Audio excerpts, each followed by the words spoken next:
Today, we are diving into the ancient book of Micah. And let me tell you, this is a prophetic text that does not ease you in.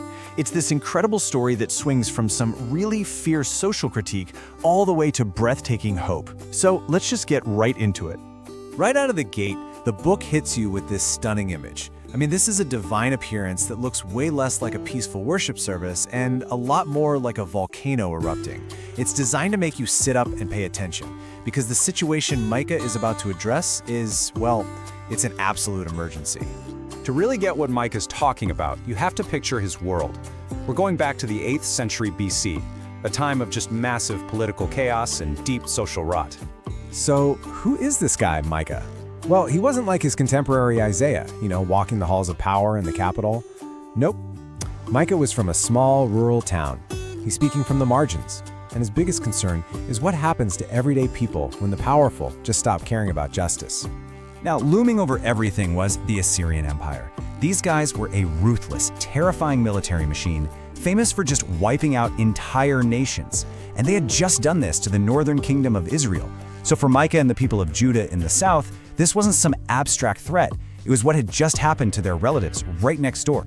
But as terrifying as Assyria was on the outside, Micah points his finger at an even bigger threat: the corruption that was eating away at his own society, from the inside out.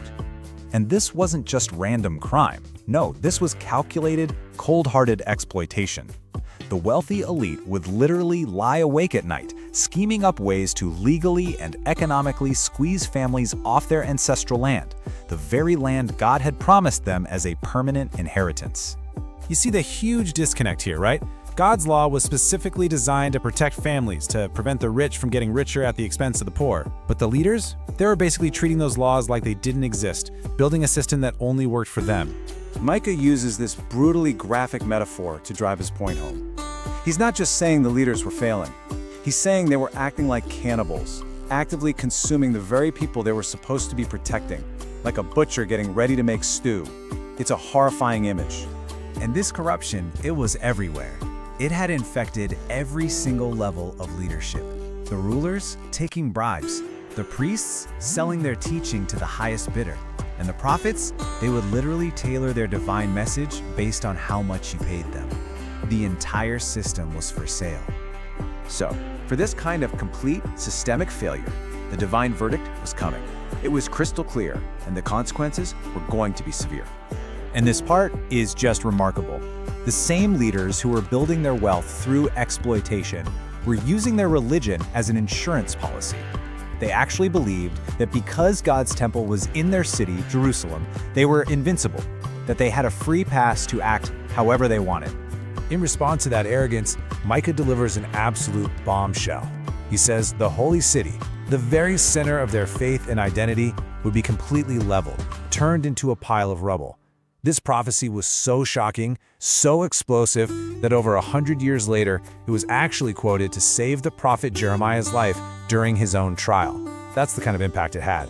And right here, just when the message has hit rock bottom, the entire book pivots in a way you just don't see coming. Out of the deepest darkness of judgment, Micah paints this unbelievable vision of hope. Just look at this stunning reversal. The very same mountain that was just condemned to become a pile of rocks is now pictured as the future center of global peace, with all nations streaming to it to learn God's ways.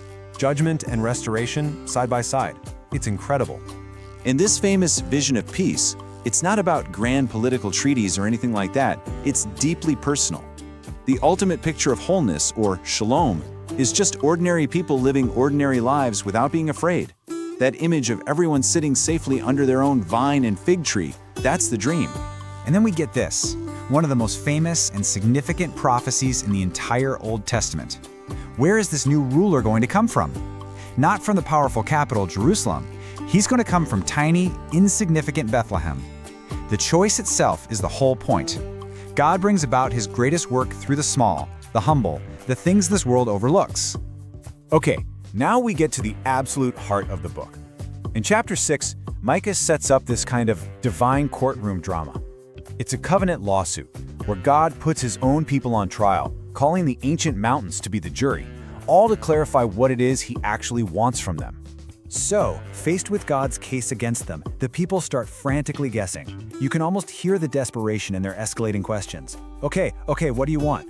Thousands of rams? Rivers of oil? Should I sacrifice my own child? Their thinking has become purely transactional, trying to buy God off with bigger and bigger gifts. But God just cuts through all that religious noise with this simple, powerful mic drop of an answer. He doesn't want your stuff, he wants your heart, and he wants it to show in how you live. First, do justice, a direct shot at the rulers selling verdicts. Second, love kindness, or what you could call loyal love, the very thing the elite ignored when they stole family land. And finally, walk humbly with your God, the complete opposite of the leader's arrogant presumption. As we near the end, Micah paints one last picture of how bad things have gotten. Society has reached the point of total collapse, where trust is completely gone, and not just in public life, but in the home. A man's enemies, he says, are the members of his own household. When in the face of that total breakdown, Micah makes a personal choice. This verse right here is the hinge for the entire book. He looks at the disaster all around him, he doesn't deny it, but he decides to plant his hope somewhere else. Not in his circumstances, but in the character of his God. And here's why he can do that. The final resolution of the book isn't based on the people suddenly getting their act together. They've proven they can't. It is grounded 100% in the character of God, who is described here as a God who actually delights in showing steadfast love and forgiveness. And so the book ends with this incredible question that is the very meaning of Micah's own name. Who is a God like you? The prophet who started with this fiery message of judgment ends in a posture of complete awe and worship, just amazed at the mercy of God. So Micah's words were for a specific crisis, almost 3,000 years ago, but his message leaves us with a question that is absolutely timeless. In a world that still struggles with so much injustice and corruption, what does it really mean to hold on to a hope that isn't based on things getting better, but is rooted firmly in the unwavering character of God?